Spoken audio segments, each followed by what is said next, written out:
we have Jessica Lewis. And then we have Kyra. Yeah. Hello, y'all. I'm Nori Valentine. I'm your moderator today, and I am alongside some amazingly beautiful and talented and inspirational women that are next to me today. I have Victoria Willis, CJ Higgins, Kyra Easter, and Jessica Lewis. And I'd love to ask you guys some questions, no pressure.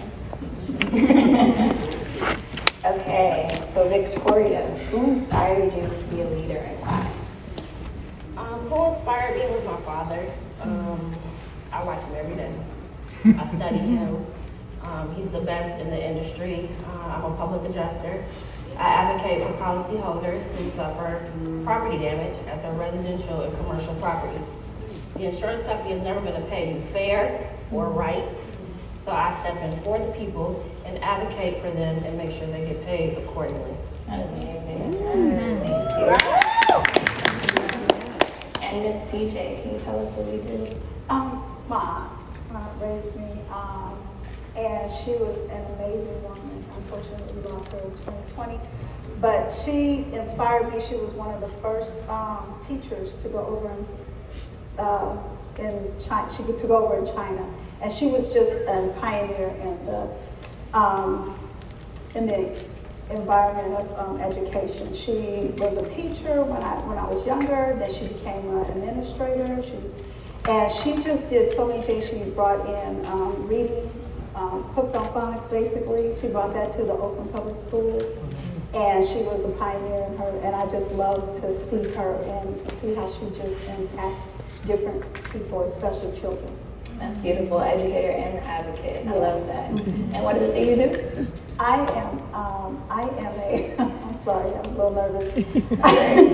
I'm a retirement technician for Alameda County. Nice, thank you. Okay. And Kyra, how have you built confidence and resilience in your career over the years? And what does that look like for you? And then, of course, tell us what that career is. Definitely. Hello, everyone. The technician said I need to talk loud because it's so low. So my name is Kyra Easter. I am a licensed mental health therapist, and before that, actually, I want to say that I am a sister from Oakland. I am a mother. I am a wife. I am because my ancestors were, and I think what helped me build confidence was exposure. My mom was very intentional about exposing me to different things outside of East Oakland because it was kind of, I was limited where I lived. And so I went to places like EOYDC, East Oakland Youth Development Center, if anybody knows of that community center. I also read a lot of books, and I went on field trips and seeing people, not just women, but just people who looked like me and had something that was desirable. I went to an HBC, I went to Xavier in New Orleans. And I think that's when I became awoken, I guess you can say, because I seen my professors all look like me, and the dean, the president, students. I was like, man, we could be fly and smart. Like, it was a whole different, and so I guess the long answer is seeing my community. Seeing my community. It's like generation to generation, right? And there's different levels to it. Even the youngsters who is out here on social media making all this money, I look at them too. They are my confidence, because it's like, wow, how do you get on there, and how do you hold the mic, and how do you? So I think I'm just always trying to learn from others, and I love that, celebrating all generations. that's right. That's beautiful. And Jessica, can you tell us what you do? Yes, I am senior manager at Netflix. I run the global tax operations team. I've been there for about a couple of years. I actually relocated out to Cali for Netflix from New York. And so a lot of my inspiration has really been similar to you, my mother. As a Black woman in corporate America, she was the first woman who kind of showed me how to break through that glass ceiling. She was, chief human resources officer, and just watching her navigate through, most corporate America in finance and or HR, there's a lot of white men at the top. and seeing my Black mother work her way to the top and be in those meetings, be, the person that all of these white people were going to and revering and always telling me that your mother is smart, your mother is beautiful, your mother is a single mother raising 2 children, and I'm also a single mother, so she's definitely been my inspiration and shown me that I can make it. And it doesn't matter who else is around you, make sure that you stay true to yourself and push yourself and make sure you stay ready so that you can be ready and the opportunity kind of presents itself. And so to pivot on that, since you said your mom was your inspiration, what is your advice to other women trying to break in and climb the ladders of their industry? So to piggyback off of what I just said is always stay ready, right? One of the things that I always did, I did undergrad, I got a job, my first job was at Ernst & Young in financial services in Manhattan, right? So I was working crazy hours, all white men, doing all their kind of shenanigans that I couldn't necessarily do because I needed to make sure that I was always prepared. While I was there, also got my master's in tax law. And worked my way through there, just working, I'd go to work from 8 to 5, go to class from 5 to 9, come back to the office, work till 2, and did that for 3-4 years back to back.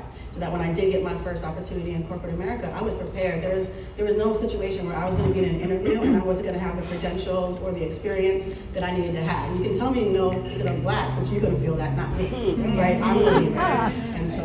Okay, somebody. And Ms. Victoria, you being a leader within your community, because like you said, trying to make sure people get paid what they are truly owed, what factors impact a woman's ability to be a leader? I would say her mental, because if you're not there mentally, you're not going to focus properly. Just taking care of yourself is extremely important, and if you don't, that can hold you back in some ways because you're not as focused as you should be. Absolutely, and that's a huge, important piece. I want to ask all of you guys, how do you guys make sure that you're mentally sound, and what do you do to take care of yourself? Because that's important to being able to break through those glass doors as well. Actually, for myself, I stay spiritually grounded. I go to church. I make sure that I am taking time to spend with God. Absolutely. I am making sure that I keep this centered. Yes. That's important for me. Yes. And I feel like that helps me to go wherever I need to go. Any obstacles that come up, I don't always feel like I have to do it. Having God makes me feel like there's somebody else or something else that's taking care of this. And that maybe it's not my time, but that doesn't mean that it's not for me. It's just not my time. There will be an opportunity that will come, and as she said, you got to get ready for it. Yes. And I'll just walk through it. Preparation, yes. Absolutely, absolutely. So for me, I'm not gonna lie, it's hard. I work a lot of hours. I mean, we all know Netflix, right? Yes. Yes. Yes.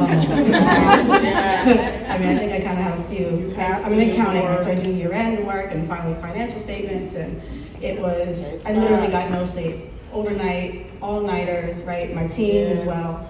And so after that, I got sick for a couple of weeks. Like I really ran myself down, right? And I think mental health and self-love come in stages depending on where you are.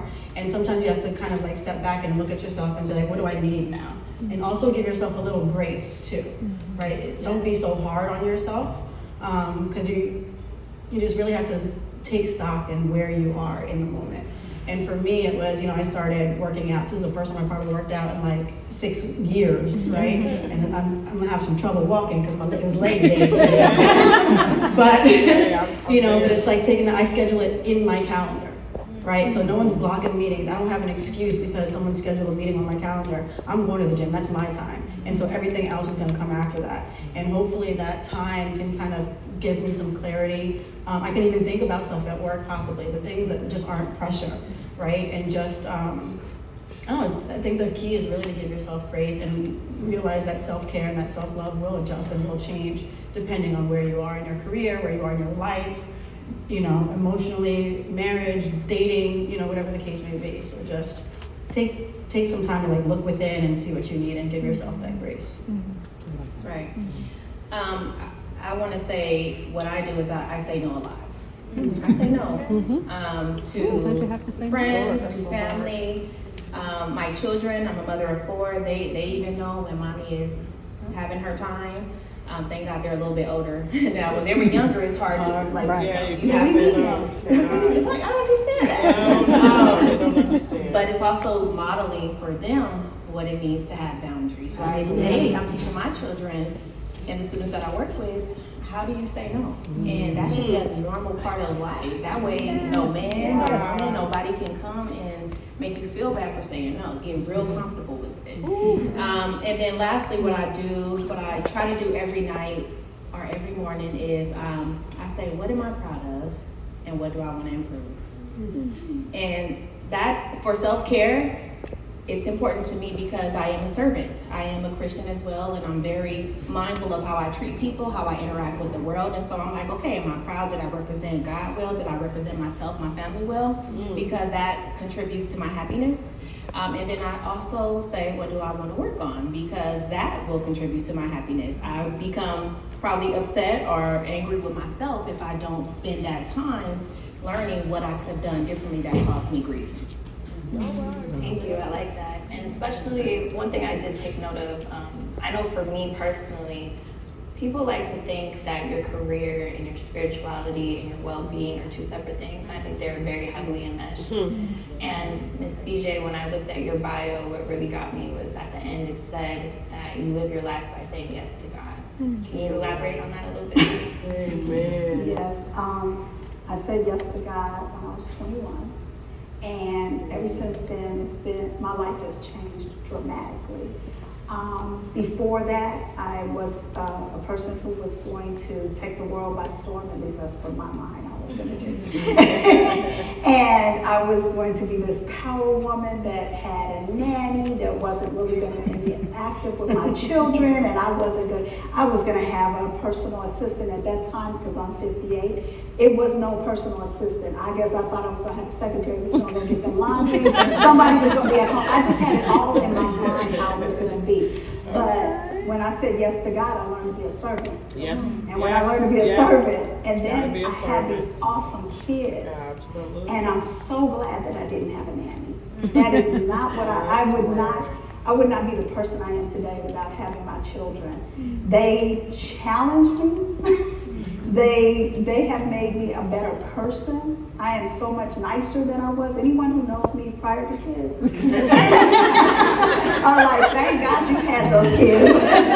We may not even like God, but we're going to thank you anyway. So yes, it's just, my life has totally changed because of who He is in my life, but what I've learned to see through my walk with Him. And it's because I see my kids a totally different way than I did when I thought they were just something you did, they were just part of the picture.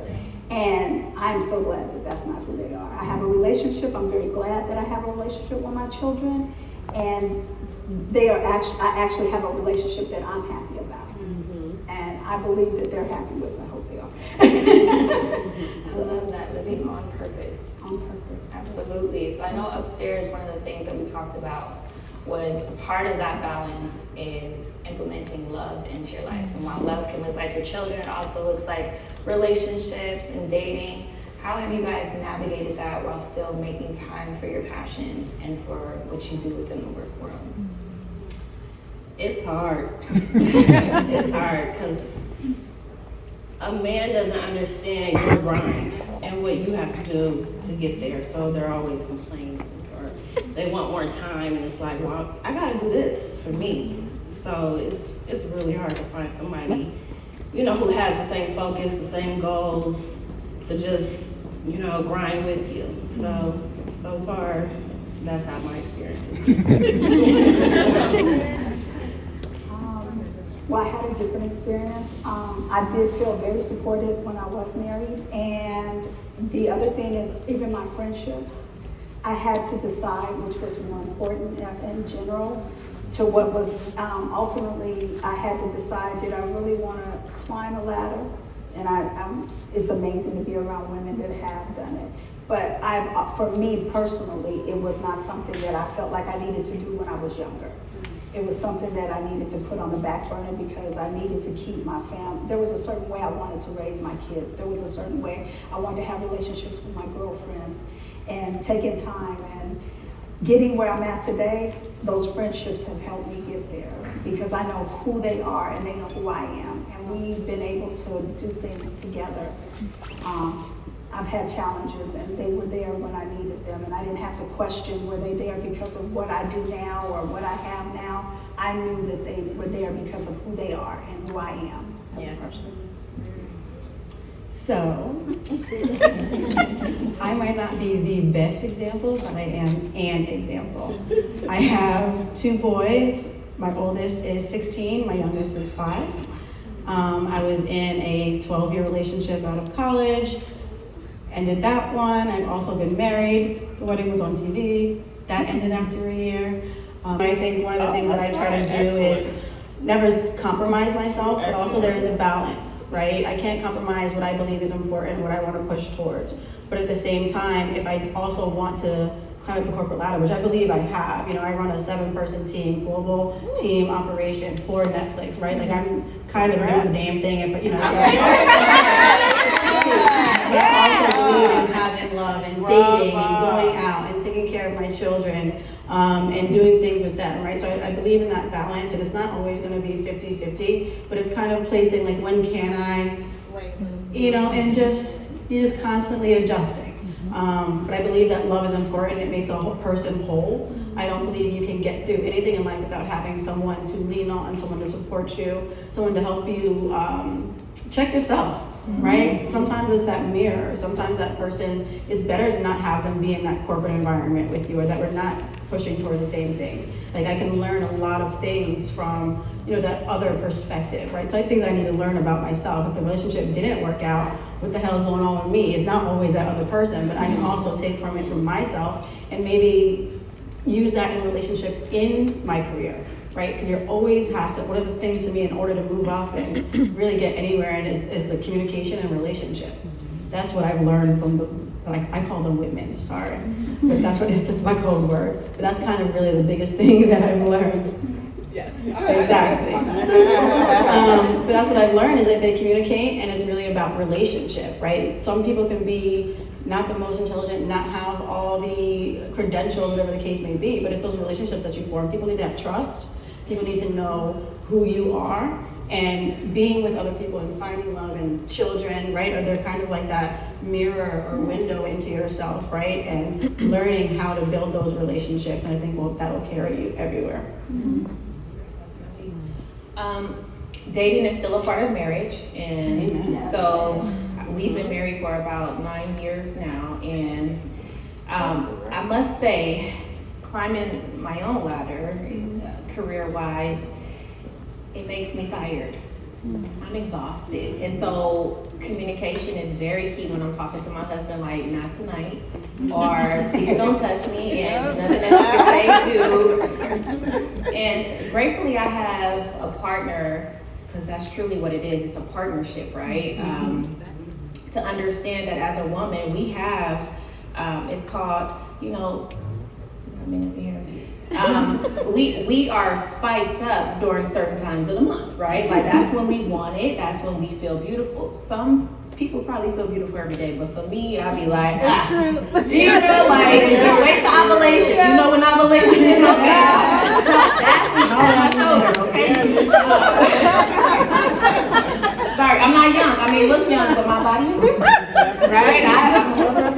It's a lot. And so I think our body changes. And what I just lastly want to say that when we come into a relationship with a person, no matter if it's a friend or a husband, a spouse, whatever, we come into it at a stage. Where I was 10 years ago, I'm not there no more. And so are you evolving with me? Can I tell you my deepest, darkest secrets? And that's probably like a turn on that will make me want to go out on a date tonight. And we can go to the movies or do whatever, have some fun. But so dating is important. I do think that it's a part of self-care and to be intentional about it. So Now, even if I'm not in the mood, I still want to be mindful of my husband. Yes, You hear me? yes, And yes, so yes, yes, even, so always. there are moments where I still take one for the team. Yes, baby. I mean, can we be mindful of my husband in the room? But they often, like, still go out. My last point is still go out as much as you can. As much as your body allows you to go out and have fun with your partner, with your friends. Go out and date, have fun. Gotta always And this conversation is so important because as Black women, we are told that we cannot have both. That you can't be in the corporate world or you can't accomplish all of your dreams and still have that love life that you want, or the kids that you want, and the white picket fence, or the opposite because you might not want that. So thank you guys for your answers. I want to make sure that you guys get to ask your questions as an audience for any of our panelist members. Do any of you guys have questions? Yes. How do you make sure that you are seen and heard? Like, as simple as I can put it, like you are seen in the room, in any room that you work in or go in, and how do you make sure that you are heard? Crystal clear. There's nothing about you that's being misconstrued. Your personality is who you are, but your words are clear. How do you make sure of that? I'm gonna say, I don't think that you can always make sure that somebody doesn't misconstrue your words. That it's subjective. So you just have to be confident in who you are. And you have to know that, you know, you're gonna make mistakes. I tell that to new parents all the time. Mothers, you're gonna make mistakes. I made mistakes with my kids. I do have a relationship that I'm really happy about, but they're very, very clear that I've made some mistakes. And I'm okay with it because there's no book that says this is how you treat this particular person. And that's how it is with all of us. You know, how you treat her is not how you can treat me, and how you treat, you know, we're all different. We're individuals. That's what makes us beautiful. And so I just think that one of the things, I was very fortunate. I had a mother who let me speak at home. And my friend and I, we see the difference. And for me, my body is better in the sense of physically because I got to speak out all the time, and I do it all the time. And I do get misconstrued a lot, but I've learned to, you know, this is who I am. So. I would say there's a few tenets that I kind of live by now, and I think the first one is courage. And then the second one is, or the second and third, the first one is courage, second one communication, third one feedback. From a courage perspective, be brave enough to be yourself. Be brave enough to be prepared. Trust yourself that you know what you're talking about. Communication, be prepared, right? What is it that you want to communicate, right? Don't just go in there and and I'm speaking from like a corporate situation, don't just go in there and just start flailing off, right? Like be prepared. Understand what is the goal that you want to meet, and make sure that you're doing those things, and while you're having that conversation, ask for that feedback. What is it that you took from what I said? That's how you get far away from being misconstrued from my perspective, right? What did you hear me say? Right, that's that communication. And then there's feedback in terms of who you're working with to say, how do I show up to you? Are there things that I can work on? And you don't have, just because someone's giving you feedback, and I say there's positive and constructive, but just because someone's giving you that feedback doesn't mean you have to take it all. Take what serves you and which you can manifest and grow within yourself and apply. But just because somebody has a certain opinion of you or view or suggestion doesn't mean you have to take it. But there are nuggets, right, that you can pick and choose from. And if that person, you don't respect that person's feedback, then you know how that person feels. You keep moving it, right? But I would definitely say first and foremost, have courage. The most thing that you can ever do is have confidence, even when you don't. Right?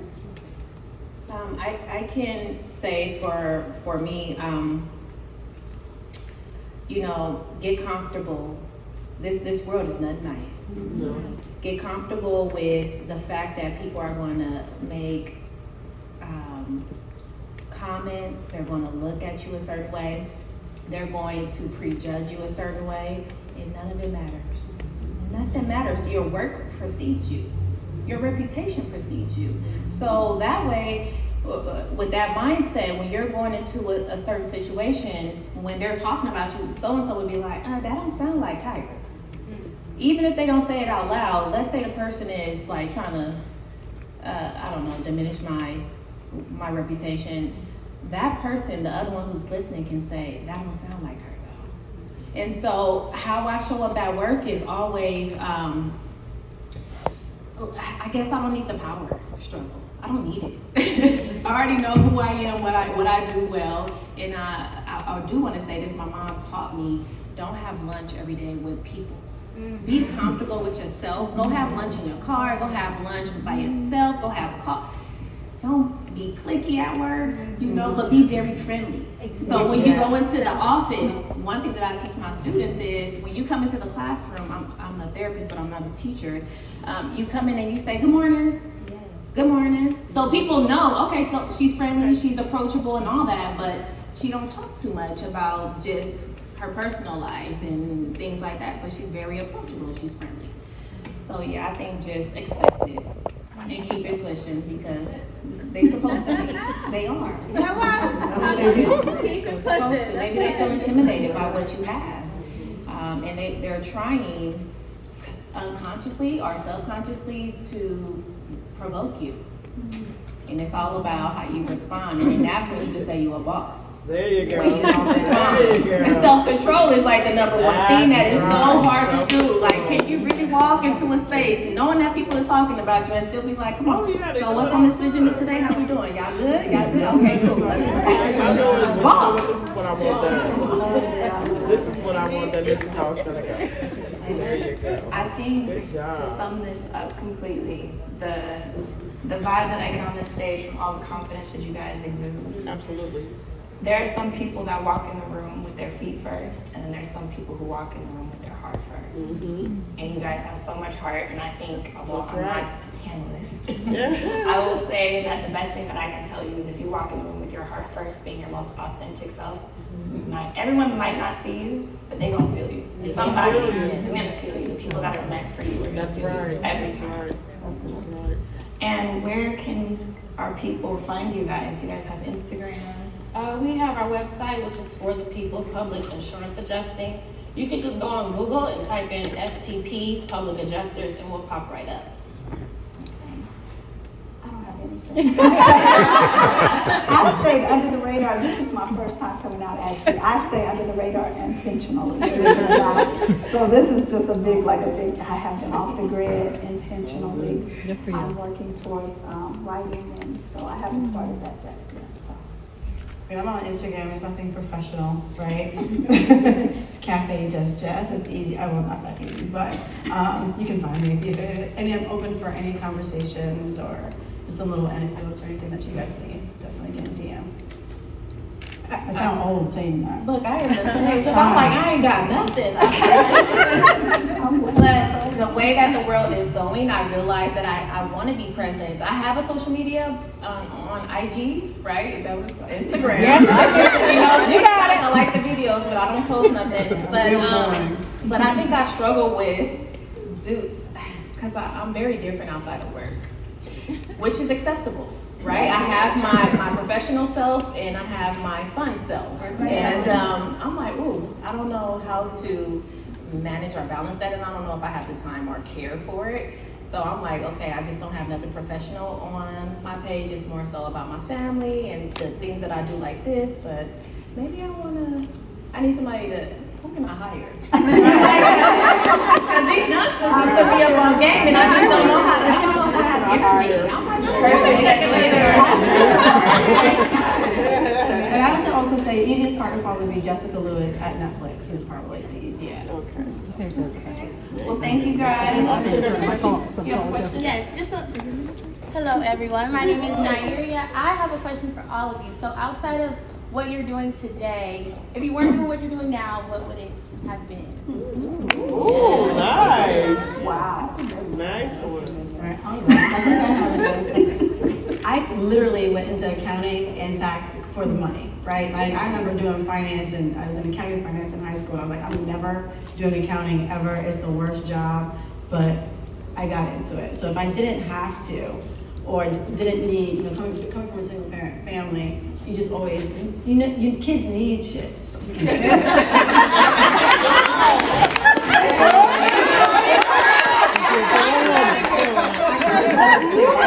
bring my authentic self.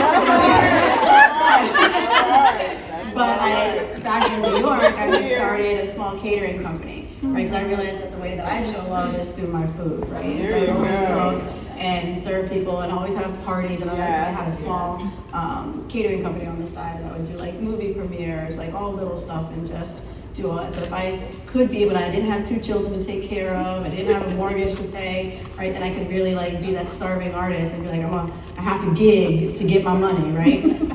That's probably what I would be doing. I guess I would probably do what I'm getting ready to do. I'm working my way into retirement, and as I get into it, because at the county you can retire really early, so and you work it right, and so I'm trying to work my way into retirement, and I'm gonna write and travel.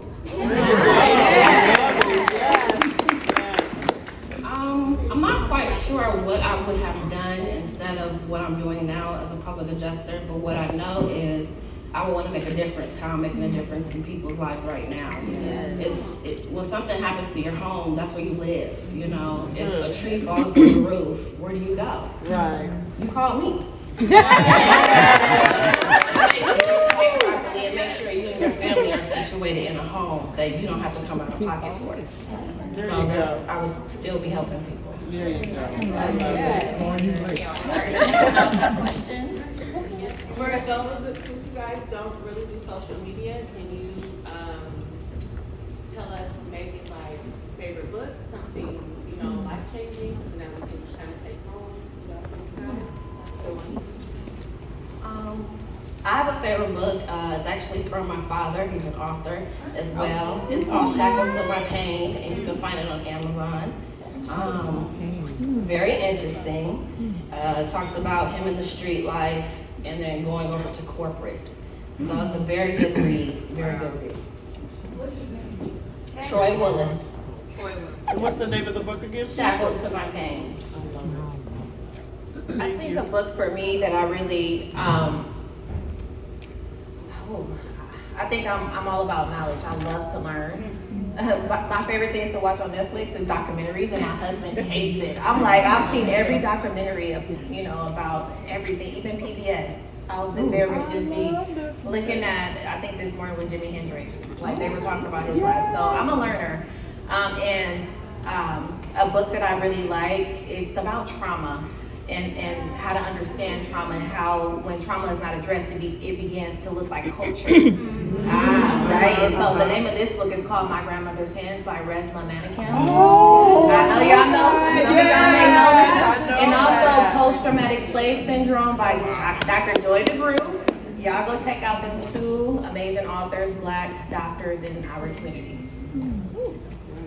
I don't know if I have a favorite book. I used to read a lot, and I tried to step back into reading more often now as well. And I think the last book that there's 2 that resonated with me. One was called Untamed by Glennon Doyle. The other one is Finding Me by, Ooh, that's a good one too. who's finding, her name is escaping me, Woman King. Yes. There you go. Epic book also. But Untamed is one of my favorites, like most recent, because it's the most recent book that I've read. But it was really about finding yourself, right? And not keeping yourself, just because you're supposed to be on this path and you made decisions for yourself in the past, doesn't mean that you can't change and that you can't adjust and that you can't want something different. And then having the courage to choose yourself, whatever that looks like. And so that was kind of, it really resonated with me.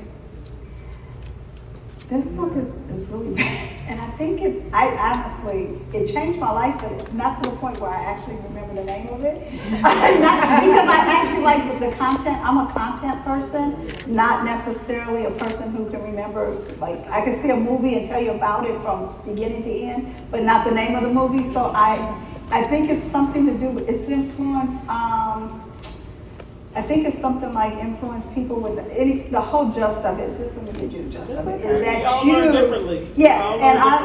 what it is that when you show up, you basically change. You can influence people when you show up. Absolutely. And that's what I got from the book. And I cannot remember.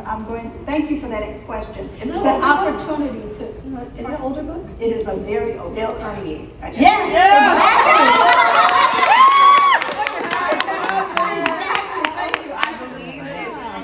Influence and Persuade. That's right. Yes, that's exactly right. And that is exactly I love right. that book, and I thank you, and I'm so glad Very you gave me good, this very opportunity good. because I'm going to remember that going forward. There you So I go. won't have that anymore. Thank you. And I think there was one more question from the same row. Did one of you guys? Okay, there we go. Me? Wait. Oh. No, go ahead. Okay, yes? Oh, that's the last question. Yes, last question. Hi y'all, my name is Janae. So one thing that I want to ask y'all is basically, we all live life and life be life in the way life be life. You know what I'm saying? Like sometimes the bills or the people you around or whatever, gas price, whatever it is, you find yourself in this frenzy where, like for me, like I believe in God heavily. My relationship with God is so heavy and I have a very strong faith. But I have moments where everything I know that God has taught me, girl, go out the window, because why is gas $5 a gallon? You know what I'm saying? So it's like when you have those moments where, dang, like you kind of going under a little bit, even though you might know a little bit better, it's like, but something I just don't feel. I'm low and I'm just not feeling like what I usually be feeling like. What do y'all do? How do y'all get yourself out of that rut? How do you reorganize your brain? How do y'all reground yourself? And that's my question. Can I answer that real quick? So one thing about the physical body and how we heal and the mind is very different. The physical body, if you hurt yourself, it will actually heal itself, right? Yes, like it give will. it some time, the skin will come back together, you'll be good. The mind, you gotta work, right? And so like even though I'm a therapist, I have my own therapist, so that's one. And my therapist tells me, she said, you know, your mind is like a puppy. This is many years ago when I first started therapy with her. She said, your mind is like a puppy and you have to train your mind. You tell your mind what to do and eventually that puppy will begin to stay still. So I think recognizing the triggers in life. So when we see gas prices or when we see, money is low or however we, whatever we, I guess what we call stressors, we say, okay, I already know how my body is about to react. I already know. Because I know myself. So with that being said, I'm gonna tell myself to chill, let me breathe and slow down. I think the sister in the back who has the Selah and the pause, right, on the back of your slow down. Life is always moving so fast, and I think the urgency gets us in trouble. And the fast thoughts, they're automatic. They will never go away. But it's how we respond to them. Do we say, okay, I'm gonna entertain this, which I used to do. And now my puppy is a full-grown pit bull now, so she cool. I would say, just to piggyback, I'm definitely in therapy as well, and keeping a therapist helps that practice, right, of checking in for myself. And again, I always say, look into myself, check myself on a regular basis. Second, I would always say, tell myself it's okay. You don't always have to be at the top of your game every second of the day. You don't always have to be happy. You don't always have to be providing for everybody. Like they'll be all right, but you need to take care of yourself. And then I would say the third thing is, to your point, is that slow down. There's always going to be so many things that you're constantly have to doing, especially as you're moving up in your career. You have to balance your life, balance your checkbook. I'm old.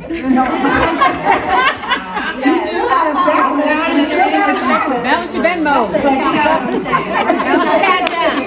I still have one too. I do. Exactly. Yeah. I have to Write down when you spend the money. Yes, I do. I still have a spreadsheet. Exactly. Don't feel bad. I still have one. Right. But it's really slow down. Take one thing at a time, right? It will get done. And just kind of reprioritize and just, again, I always go back to just give yourself a little bit of grace because shit's going to get hard sometimes. Yeah. And you deserve to sit in that because there's lessons in that as well. Yes. And kind of learning how you're feeling and why. And then take a baby step forward. And the next thing, another baby step. And before you know it, you'll be where you need to be. Yes.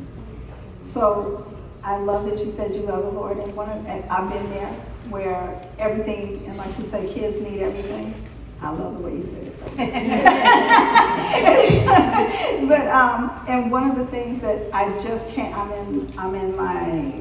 like a year and a half in of being debt free, and that is such a and so now when the price was going up, I was like, thank you, Lord, that I don't have to worry about it. And my job is calling me into the office more, and I was like, dang, I paid I spend like $50 going to work, and I'm like, man, I need to stay home. But you know what I said? The Lord talked to me, and he was like, you know what? But you're debt free. And I was like, that's right, I could do this. So I used to pay $200 or $300, $500, $700, $1,000 on a credit card, right? I don't do that anymore, so I do have the money. So it's just one of those things that if you start looking at, like she said, I love it. Remember the blessing, being grateful, and I love that she said, just look. And then when you start looking at the lessons and you try to figure out how am I going to get to the next step?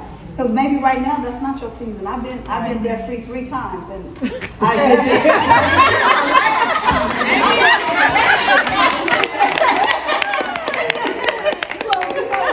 but I learned lessons, and it was easier to get out the last time than it was the first time. So I'll just say, just being grateful about where you're at and taking a pause. And play a little gospel music. Yeah. Okay, just one thing. My pastor did say, he used to say, if you say thank you, Jesus, you can't be mad. And I was like, I don't believe that. But No, you guys answered. Well, thank you. Yeah. So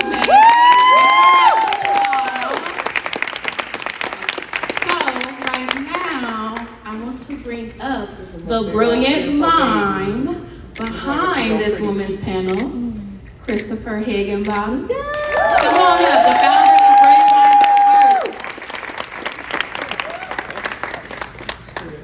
First of all, I just want to say thank you to everyone coming out. Brilliant Minds at Work is not just me. It's my brothers Jorge and Thomas. We've known each other since 13, and we all went different paths in life. But when we came together after college and after my boy Thomas went to the military, it was just like, we weren't put on for Oakland. We're all from different hoods, and we just knew, like, honestly, just to keep it 100, it's a bunch of people having organizations that ain't doing it. Ain't putting the money where it is, and like we wanted to be in control of that. The women's panel came to me and my brothers by like 2019. A few people in here know about that because I talked to them. I was just like, Black Girl Magic was going on, and I had my niece, and just thinking about like, how can we make a change? Because there were so many women coming to me like, hey, we put on for Black men, we put on for men, we put these safe spaces, but they don't do it for us. I was just like, am I really doing enough just doing it for my friends? Like, how can I move forward? So it was supposed to be in 2020, but we all know what happened there. But that was great because I got to talk to more women about this idea, and they gave me so many feedback. So I want to first say, all this is Shakayla.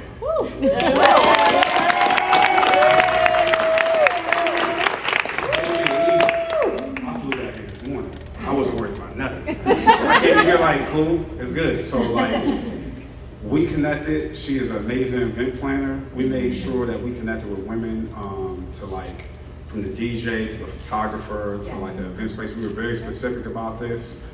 We hold these events because we want the community to know that there's people from Oakland that still care. You feel me? There's a lot of people that come here, they say they'll make change. They don't really know how the town works. I do know. My mom is up here, and so right here. So like,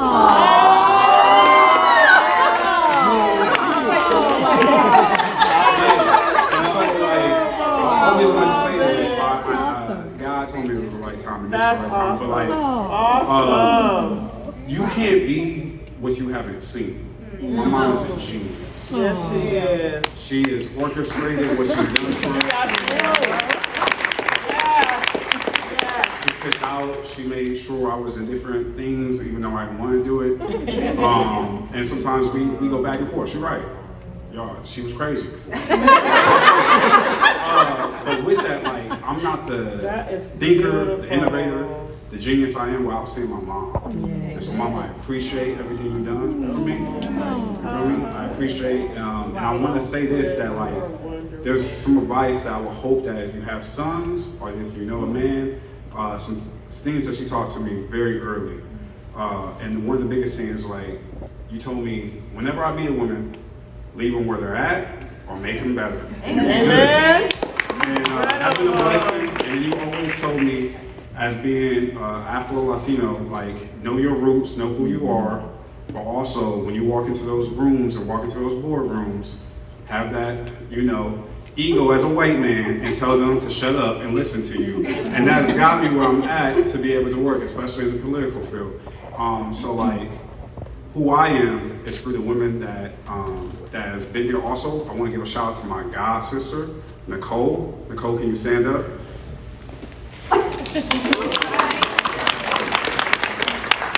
I have always watched my god sisters. My love for hip hop came from my god sisters. She had always the Tupac posters. I was like, bet. My god sister Pamela, like I remember I thought I was doing good in school because I had a 3.7 and I heard they had like a 4.2. I didn't even know you could get higher. Like, Nicole, I really appreciate, you feel me? You really told me how to move like a G, just in silence, just keep it real. And I really appreciate that. And my godmama's not here, but I wasn't big on community giving back into her. Like I was always at food drives and everything, so she taught me that. But I just want to say thank you for everybody coming out here, and also thank you for making this space so my niece can see, even though she act like she in La La Land, because I wanted to make sure she understood that like a man can put on this safe space and there's people that like actually this knowledge. So thank you for coming out, and we really appreciate you. We're about to have brunch, then we're about to have the second panel come up. The DJ about to be turning it up again because she's doing amazing. But I appreciate all y'all for really coming out. Thank you. Thank you.